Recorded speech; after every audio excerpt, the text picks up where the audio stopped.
¿Qué tal? ¿Cómo están? Bienvenidos a un nuevo episodio de Voces Laboro. Hoy vamos a tratar el tema de seguridad social en materia de salud y en materia de pensiones. Nos acompaña Kaori Mera y la señorita Carol Grimaldo. Sí, como lo menciona el doctor, el tema de hoy va a estar enfocado en cuál es la obligación legal que tienen todas las empresas respecto a la seguridad social, ¿no? La obligación de afiliar a los trabajadores, qué tipo de seguros, de pensiones debe tener y cuáles serían las consecuencias en caso no se coloque de manera adecuada, ¿no? Sí, por supuesto. Tenemos de que este tema está regulado principalmente, bueno, en la Constitución peruana, en los artículos 10, los artículos 11, se establece la obligación no solo del Estado, sino también de lo que es la cobertura por parte del empleador para los trabajadores, y también tenemos que esto se encuentra regulado en la Ley de Productividad y Competitividad Laboral, ¿no? Donde indica pues que todo trabajador tiene este derecho a ser afiliado a la Seguridad Social, y bueno, que la falta de esta, pues, acarrea consecuencias para el empleador. Claro, para poder enmarcar un poco el tema que vamos a desarrollar o que ya empezamos a desarrollar, diremos pues que hablaremos de la seguridad social. Uno, como dijimos al inicio, en materia de salud y dos, en materia de pensiones, pero dirigido al régimen privado. Es decir, todo trabajador que se encuentra en un régimen privado, el régimen 728, por supuesto, no al sector público, porque ellos tienen una regulación distinta y también tienen las obligaciones del empleador de manera distinta. En este caso, obligaciones del empleador en el régimen 728 en la actividad privada. Bien, lo primero que empezaré, bueno, en el desarrollo del tema es diciendo de que todo empleador tiene la obligación de afiliar al trabajador desde el primer día de trabajo en un sistema de seguridad social. Hablamos del tema de salud, ¿no? Entonces, este tema de afiliación es en el seguro y de salud y como dijimos al inicio o en antes, desde el primer día. Como segundo, es señalar también que el empleador tiene la obligación de registrar a los derechohabientes del trabajador, vale decir, a la esposa o al esposo, a el conviviente, a los hijos menores de edad, también a los mayores de edad con incapacidad total permanente y a las madres gestantes incluso. Y como tercer punto es el hecho de que la afiliación se realiza de los derechohabientes, incluso se realizan a través del T-registro, que forma parte de la planilla electrónica de la empresa, ¿no? Claro, de hecho, este es uno de los mecanismos que utiliza Sunafil para poder verificar que las empresas cumplan con ello, ¿no? Vamos a tratar de desarrollarlo más detallado un poco más adelante en el desarrollo del tema. Sin embargo, es importante y bueno, la obligación recae justamente ahí, ¿no? Para comprobar que un trabajador esté afiliado a su seguro de salud, tiene que estar en el de registro, ¿no? ¿Quién tiene la obligación de aportar a salud, no? Eh, Bien, el aporte que se realiza mensualmente a salud es el 9% del ingreso del trabajador que tiene como remuneración. Eh, este aporte es un adicional al a la remuneración que se paga al trabajador y corre por cuenta del empleador, de manera íntegra. Es decir, el trabajador no tiene por qué, s no se le tiene por qué hacer los descuentos de su planilla para poder pagar esta forma de afiliación del 9% en de salud. Como segundo, es que el pago de este 9% se debe realizar dentro de los 5 primeros días del mes siguiente, ¿no? En aquel en el cual se devengaron las remuneraciones. Entonces, eh, terminó a fin de mes y en los 5 días útiles siguientes se hace al pago de salud del 9% de la remuneración que se tiene que, bueno, que el trabajador percibe. Y como último punto, indicaré pues que si la remuneración del trabajador es menos de una remuneración mínima vital, vamos a ver en el tema de los part-time, ¿no? Los aportes se calculan, de ese 9% se calculan en base a una remuneración mínima. Es decir, si el trabajador gana 1.300 soles, se hace el 9% porque es el sueldo mínimo, ¿no? Un aproximado. Pero si el trabajador percibe 650, igual se hace como base de cálculo del 9%, es la remuneración mínima vital. Sobre las obligaciones del empleador respecto a la seguridad social en materia de salud, debemos hacer referencia a el registro y la actualización de la información. El empleador tiene la obligación de mantener actualizada, con constancias físicas, toda la información en el T-Registro respecto de los derechohabientes de los trabajadores. Y además debe entregar esta constancia física o electrónica de alta o modificación autorizada del T-Registro al trabajador para que tenga constancia. Como cuarto punto, diremos pues que la cobertura respecto de la incapacidad del trabajador para realizar los trabajos, ya sea por un accidente o sea por enfermedad, los primeros 20 días las cubre el empleador y los siguientes 340 días lo cubre Salud a través de subsidios. Ya, es decir, si el trabajador hoy se accidenta y tiene una incapacidad temporal, el empleador cubre las remuneraciones de los primeros 20 días. Por supuesto, de manera justificada, con su certificado médico, de descanso médico, ¿no? Y los otros 340 días lo tramita el empleador eh, con los descansos médicos que el trabajador le pueda presentar. Pero corre a cargo del empleador tramitar este tipo de subsidios. Ahí también requería un poco la obligación de la empresa de tener un tipo de protocolo o procedimiento para eh, poder hacer el reclamo, ¿no? Porque si bien él lo tiene que hacer, siempre va a depender de que el trabajador le presente las justificaciones, los certificados, todos los documentos que puedan acreditar para el empleador poder pedir el subsidio, ¿no? Porque no es algo tan sencillo de Claro, lo dicho nomás. también es la oportunidad, ¿no? Porque no lo puede presentar en cualquier momento.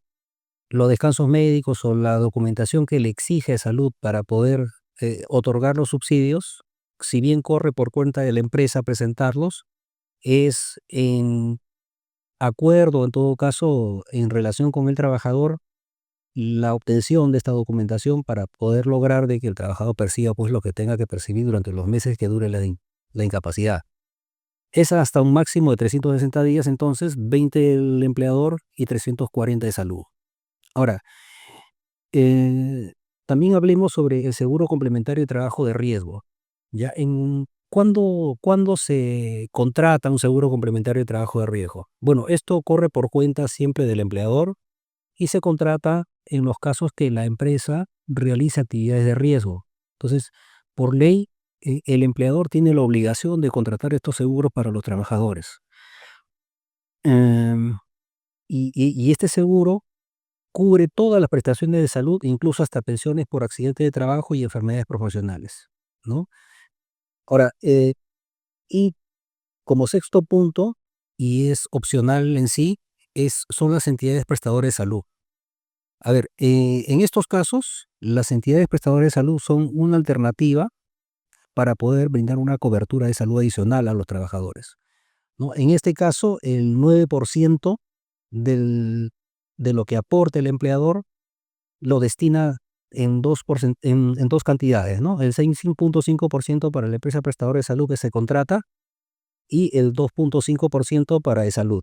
Y se permite, en todo caso, se acepta frecuentemente esta alternativa debido a que las entidades prestadoras de salud ofrecen un servicio de repente de mayor eh, oportunidad, ¿no? En el sentido de la prontitud, o en todo caso se encuentran mejor dispuestas a prestar el servicio de atención al trabajador, ¿no? Ahora, como segundo plano, entraremos al tema de las pensiones. Bien, hay dos tipos de regímenes pensionarios, ¿no? El primero, vigentes, ¿no? Es decir, los trabajadores que pueden o que tienen la obligación de hacer sus aportes a un sistema pensionario, tienen dos alternativas. La primera es la ONP y la segunda la AFP. Si el trabajador no ha declarado su voluntad de pertenecer a una AFP e indicado a cuál de ellas el empleador tiene la obligación de descontar y hacer los aportes a la ONP. Cuando el trabajador comunica al empleador su afiliación a una AFP, entonces el empleador lo que tendrá que hacer es eso, ¿no?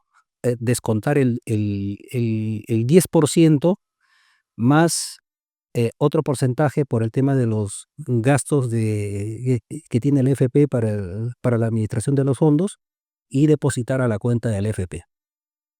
Ahora, entonces tiene la obligación primero de hacer una retención de ese porcentaje y como segundo tiene la obligación de realizar el aporte. Ahora, la declaración y pago que tiene que hacer el empleador lo tiene que hacer mensualmente, ¿no? El aporte retenido a la ONP a través de la SUNAT, ¿no? Los primeros 5 días útiles siguientes después de cada mes.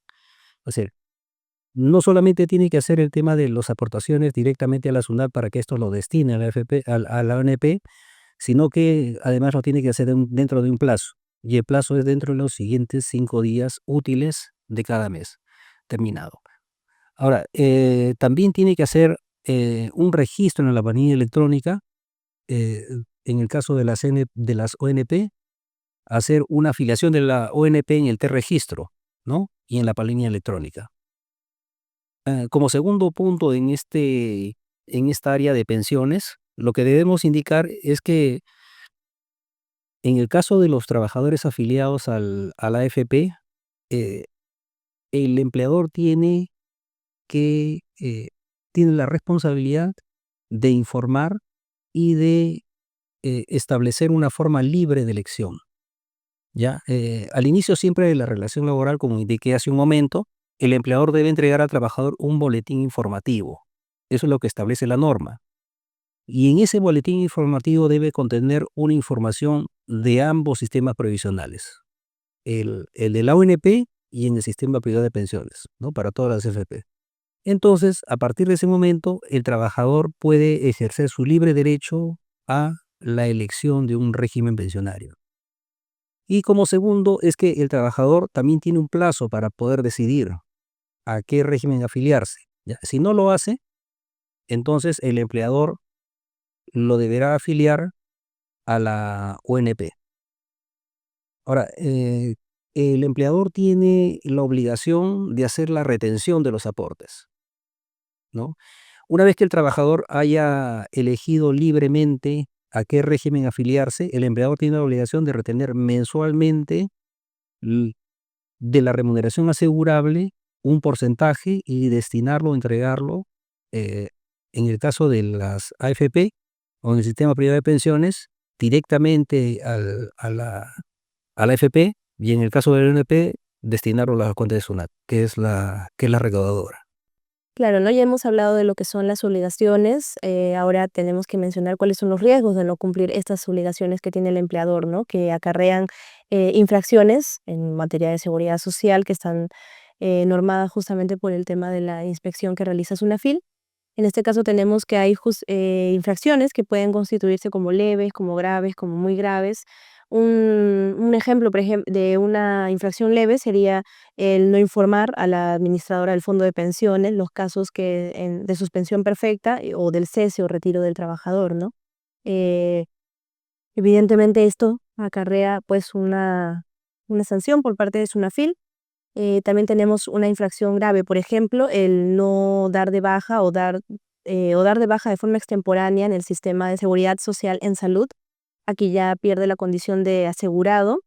Y tenemos, por ejemplo, una infracción muy grave que sería el no efectuar el pago de todo o parte de los aportes que efectivamente han sido retenidos de la remuneración de los trabajadores que han sido afiliados, ¿no? Este, por ejemplo, es un caso en realidad bastante común que ocurre reiteradas veces, en los cuales pues los trabajadores tienen el descuento del monto correspondiente y sin embargo cuando quieren hacer el trámite para ver el tema de sus pensiones o simplemente realizan una consulta a la aseguradora en el caso del FP, pues resulta de que no tienen aportes desde el inicio de su vínculo laboral o de parte de este, ¿no? Como aseguradoras. Por ejemplo, en la AFP cuando te retienen el monto de tu Claro, remuneración. pero no es una aseguradora la AFP, ¿no? ¿Cuál era el tema de la primera infracción? La primera infracción, no informar a la administradora de fondo de pensiones los casos de suspensión perfecta y del cese o retiro del trabajador. Ya, ¿eso en qué afectaría? Bueno, hay una suspensión perfecta en el sentido de que no trabajas y tampoco te pago. Ya, pero tampoco hay aportes, ¿no? Porque como no hay remuneración, no hay la obligación por parte del empleador de hacer el aporte del porcentaje respecto a la remuneración que se te paga, es decir, el 9%. Claro. Entonces, si yo no comunico al seguro que has entrado en suspensión perfecta, pero tampoco he hecho el aporte, Sunafil me sanciona y me infracciona por ese motivo, por no haber informado. ¿Y cuál sería ahí el perjuicio?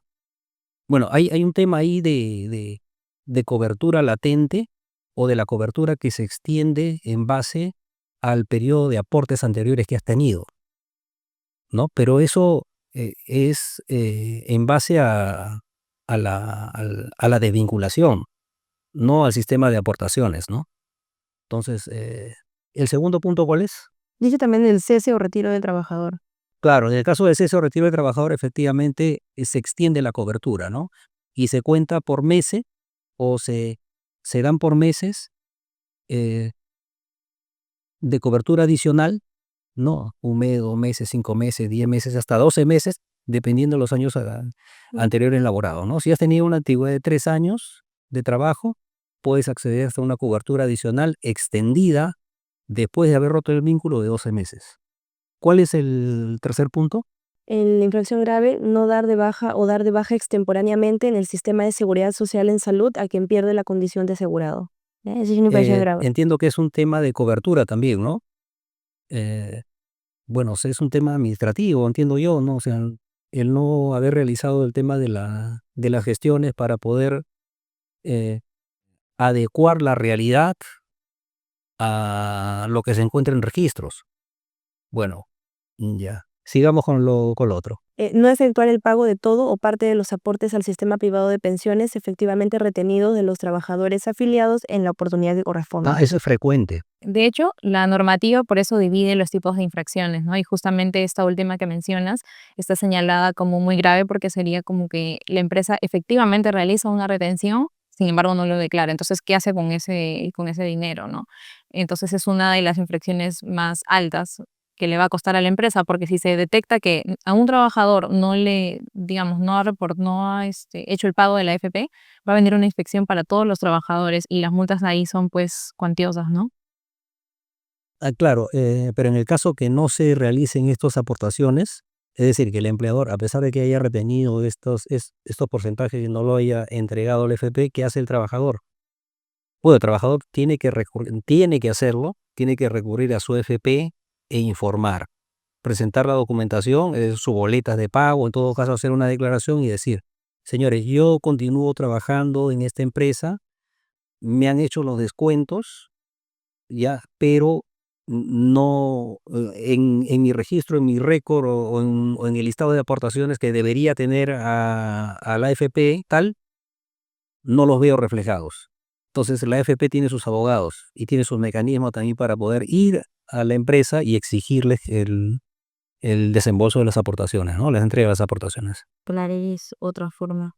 Claro, ese es el tema administrativo, o mejor dicho, el trámite que se hace con la AFP, pero Así claro, a es. Sunafil también se le puede hacer una denuncia, bueno, los mismos Correcto, sí, empleados, los mismos efectivamente. trabajadores, para que ellos también fiscalicen y como mencionaba Kaori, no solamente que vean el caso particular de ese trabajador, sino de todos los trabajadores. Y bueno, evidentemente No, pues si Sunafil ingresa, ahí no va a pedir, quizás pida solamente el trabajador, ¿ya?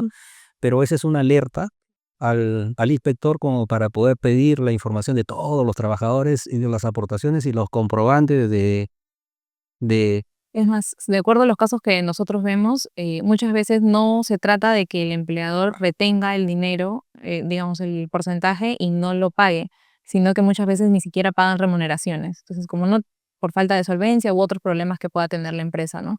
Como no paga la remuneración, no retienen, por lo tanto no pagan a la AFP. Entonces ahí como que se va sumando, ¿no? Porque el hecho de que ya llegues a una FIL no te inspecciona una materia, ya comienza a ver pues todas de repente las deficiencias que pueda haber en una empresa, ¿no? Y eso incrementa las multas también. Ya he visto también que otras empresas lo que hacen es cumplir con el tema de las apartaciones, pero no con las No con la remuneraciones, que ya es remuneración. otro tema, que ya es otro tema, por supuesto. Claro. Sí, de hecho, bueno, Sunafil tiene un protocolo reciente del año 2022 para fiscalizar en materia de seguridad social, ¿no? Aquí establece las reglas y los criterios que toman para poder verificar el tema de que las empresas cumplan con los aportes correspondientes, ¿no? Por ejemplo, en materia de seguridad social en salud, se establece la obligación que tienen las empresas de inscribir el régimen de seguridad social en salud, ¿no?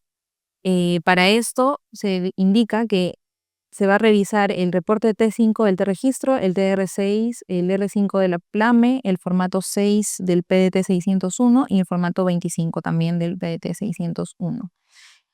Aparte de eso, también lo que se establece es una diferencia para el tema de las empresas de acuerdo a su tamaño, ¿no? Por ejemplo, en el caso de micro o pequeñas empresas. En el caso de microempresas, se indica que los trabajadores están inscritos en el Seguro Integral de Salud, y en el caso de las pequeñas empresas sí deben ser asegurados regulares en el Seguro Social de Salud, ¿no? Y todo esto se va a verificar en los registros correspondientes de la empresa. Ahora, también tienen una obligación de dar de baja a los trabajadores cuando pierden la condición, ¿no? Cuando se pierde el vínculo laboral. En estos casos, lo que va a pedir Sunafil es que exista una constancia de cese con el trabajador, la hoja de liquidación de beneficios y el reporte del registro con todos los datos correspondientes de este trabajador, ¿no?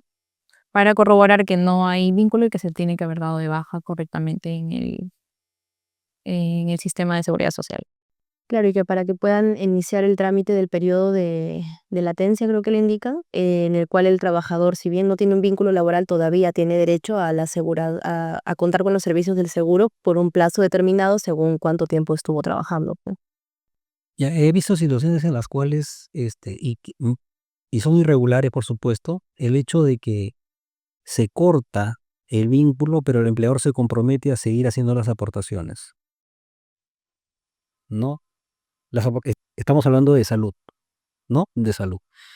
Eh, eso eh, se podría, es irregular, no se debería hacer, porque quien puede realizar una afiliación facultativa, en todo caso, es el propio trabajador. Y el propio trabajador hacer sus aportaciones. Ahora, eh, si el empleador realiza las aportaciones es porque no ha dado de baja en la planilla ni en el registro del trabajador. Entonces, no dar de baja en el registro del trabajador ni comunicar esa baja ¿no? Es una infracción. Entonces, ¿para qué estar en ese problema? Lo que se podría convenir es con el trabajador mismo hacer las aportaciones, pero como afiliado particular, ¿no? Como un afiliado privado. Y desvincularlo, es decir, eh, poner en la realidad, ¿no? Claro, cumplir siempre con el compromiso del tema de la afiliación en el salud, es decir, en el tema del seguro, de las aportaciones, pero no involucrarse en un tema, pues, que no es real, ¿no? No, así es. Mm. Bueno, eso respecto al tema del pago de seguro de salud, ¿no? Ahora, en materia de seguridad social en pensiones, también se establecen las obligaciones que tiene la empresa respecto a la inscripción y afiliación en este régimen, ¿no? En primer lugar, sea cual sea el régimen, ya sea el sistema privado o el sistema nacional administrado por la ONP o la AFP, según esto debe respetarse la voluntad de los trabajadores, ¿no? La afiliación a cualquiera de estos es libre. Em, en el caso de los trabajadores de las empresas, ya sea microempresa o pequeña empresa, también están obligadas a inscribir a sus trabajadores en cualquiera de esos regímenes, ¿no? Lo que verifica Sunafil en esta materia es el contrato de afiliación con la AFP de la elección del trabajador y el formato de elección del sistema de pensiones, como mencionó también respecto al boletín informativo, y que el trabajador pueda tener este conocimiento de a cuál se está incluyendo y de manera voluntaria siempre, ¿no? Entonces tiene que haber un registro también de eso y es lo que supervisa Sunafil también. El artículo 44-B.6, este es del reglamento de inspecciones, así es. señala de manera expresa, ¿ya? Efectuar declaraciones, que son faltas muy graves, efectuar declaraciones o consignar datos falsos o inexactos en los documentos de cotización que ocasionen deducciones fraudulentas en las aportaciones al sistema privado de pensiones. Sistema privado de pensiones, no estamos hablando de salud, ¿no? Estamos hablando de aportaciones a un sistema privado. Es decir, este trabajador está contratado con una remuneración de 5.000 soles, pero para poder evitar el tema de las aportaciones en el porcentaje de 13%, vamos a decir, de esos 5.000 soles, o 10% de esos 5.000 soles, lo que hago es ponerle una remuneración menor, ¿no? 2.000. Entonces, diferente es aportar el 10% de 2.000, que son 200, a aportar 500 soles de 5.000, que serían el 10%. Eso es una infracción muy grave, ¿no? Se hace una fiscalización y si se detecta que eso sucede, la empresa tiene pues multas importantes, ¿no? Porque una infracción muy grave no es algo menor y se calcula en las cantidades de trabajadores afectados porque ya entra en una fiscalización mayor, es decir, van a ver a todos los trabajadores y si se condice realmente con el tema de los gastos, ¿no? Con el tema de los pagos, las remuneraciones, con los descuentos que se han realizado. Así es. Y otro punto que también me parece interesante, porque es algo que lo vemos mucho también acá en el estudio, es el tema de no regularizar los aportes de un trabajador contratado como independiente, que por la condición de los servicios prestados tiene calidad de trabajador dependiente en el correspondiente periodo. Me imagino que está referido a los que no tienen el vínculo formal de trabajo, ¿no? No están de repente en planilla, lo cual acarrea otro tipo de infracciones. Sin embargo, una vez que ya se determina que esta persona sí es un trabajador de la empresa, también va a tener la obligación de regularizar los aportes por todo el periodo en el que estuvo trabajando para la empresa, ¿no? La obligación de la empresa es descontar un porcentaje de la remuneración, ¿cierto? Pero ¿qué pasa si toda esa remuneración se la paga al trabajador? Bueno, no ha retenido nada, todo lo ha destinado al pago del trabajador, ¿no? Ahora, ese trabajador ha recibido las aportaciones que han debido ser descontadas. Entonces, la empresa, al momento de ser fiscalizada, le dirán, tienes que aportar el doble, es decir, pagar de manera adicional ese porcentaje que ha debido descontar y no lo has hecho. No. Pero, por supuesto, acarrea una infracción, ¿no? Acarrea una infracción que está eh, enlazada con el tema del no reconocimiento, en los casos que no estén en planilla, de no reconocimiento de vínculo laboral, ¿no? Que frecuentemente eso sucede, ¿no? Porque ¿de qué forma yo podría hacer una planilla y no hacer los descuentos del FP, ¿no? O del sistema privado de pensiones, ¿no? ¿No? Que se supone que es un trabajador que está fuera de planilla. Ujú, claro, de repente cuando dice regularizar también podría ser para protegerse a la empresa, presentar algún documento que reconozca el vínculo laboral como una constancia de trabajo para que el trabajador, dentro de su obligación luego de aportar y también regularizar, tenga esta prueba, ¿no? No sé, lo podría indicar. Porque al momento de hacer tú el trámite con la ONP, por ejemplo, te piden cuántos años has aportado. Pero si tú no has sido reconocido una cantidad de años, ¿cómo lo pruebas? Porque tampoco has tenido aportes. Entonces, si de repente la empresa te entrega un certificado de trabajo por ese periodo, tú vas, lo entregas a la ONP, porque entiendo que con la FP es diferente porque también todo el sistema es diferente, ¿no? Pero para la ONP tú tienes que aportar sí o sí una cantidad mínima de años. Claro, lo que pasa es que en la ONP es algo diferente, ¿ya? Porque en el caso de la ONP, si el empleador no ha hecho los descuentos en su oportunidad, repite el pago, ¿ya? En la FP no.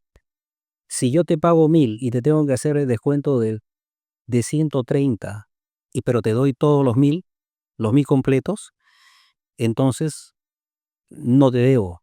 La FP no me puede venir a mí a reclamar un descuento que no te he hecho. En el caso de la ONP no. En el caso de la ONP, si yo no he hecho los descuentos en su oportunidad, los pago posteriormente, el porcentaje que te debió descontar. Claro. ¿Sí? Ahora, si existe la obligación a través de una sentencia judicial que yo haga los pagos de las remuneraciones, en este caso gratificaciones, vacaciones, compensación por tiempo de servicio, eh, de los porcentajes que he debido descontar, porque se hacen descuentos también respecto de esos ingresos, ya el 13%, entonces puedo descontarlos posteriormente y entregarlos a la AFP. Sí, en la sentencia lo que se hace es, en algunas ocasiones, indicar o autorizar el juez, pero tiene que decir expresamente en la parte resolutiva que la empresa puede hacer los descuentos correspondientes respecto de las obligaciones legales. Ya vale decir renta o vale decir aportaciones al seguro social, ¿no? Claro, en, en tema de pensiones, así es.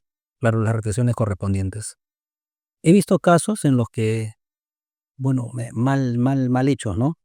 Donde hay reconocimientos de vínculo laboral anterior con un tema de regularización, pero que todo lo posterior en el tema de remuneraciones no se paga completos, se hace un descuento del 13%, que es lo regular normalmente en el mes, pero además se hacen otros descuentos de las aportaciones que no se han hecho. No, por supuesto que eso no es válido. No, no, Claro, no, un no, no, poco. no es válido, ¿no? Bien, con eso ya hemos tocado varios de los puntos relevantes en materia de seguridad Superficialmente, social. superficialmente, por supuesto. Claro, ¿no? Siempre va a haber mucho más a fondo, muchos detalles que escarbar quizás, De todas maneras, casos concretos, casos concretos que se presentan con su dificultad cada uno, por ¿no? Pues son supuesto. mezclados de repente, ¿no? Por ello siempre vamos a estar atentos a cualquier comentario que puedan dejarnos, cualquier consulta a través de todas nuestras redes, siempre dispuestos a poder resolverlo. Claro, bueno, contestamos de manera oportuna siempre, de forma más detallada, por supuesto, pero lo que agradeceríamos es que nos hagan las consultas. Si es extensa, eh, háganlo, no hay ningún inconveniente en que se explayen, ya, pero de manera precisa, ¿no? Para poder dar una mejor solución o un mejor comentario, una mejor salida para poder solucionar el problema. Porque cuando se hace de forma general, bueno, la solución también se presenta de forma general, ¿no? Y no ayuda mucho a solucionar el problema. Claro.